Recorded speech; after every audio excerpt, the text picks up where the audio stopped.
الحمدللہ وکفا والصلاة والسلام علی عباده الذین اصطفى. اما بعد، داسې مسلمانان وي چې قرضونه وي پې پریشانه حال وي، د بچو رشتې یې نه کېږي او ډېر زیات مشکل حالات وي، د ظالمانو نه تنګ وي،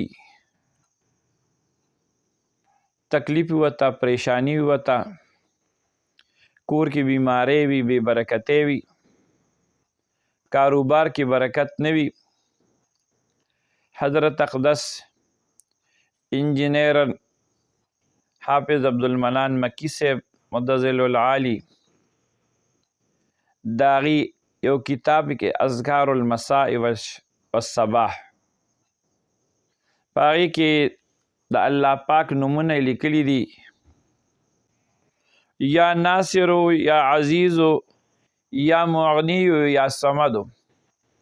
دا د الله پاک نومونه دي، اسماء حسنا دي، چې دا شروع کې وایي انشاءالله یو داسې خاص وخت وله مقرر کي چې هغې کې 11 ځله درود شریف ووایي، اول کې 11 ځله وروستو، او دا چې کوم مقصد دپاره یې وایي هغه مقصد به نیت کې راولي، الله پاک به زر تر زره هغه مقصد پوره کړي. 111 ځله 111 مرتبه بهتره وخت د سار د فرض او د سنتو منځ کې دی، یا د ماښام او ماسخوتن ترمنځ دی. 111 مرتبه به دا مبارک نومونه ووایي، انشاءالله زر تر زره به الله ټول مقاصد شرعیه پوره کړي.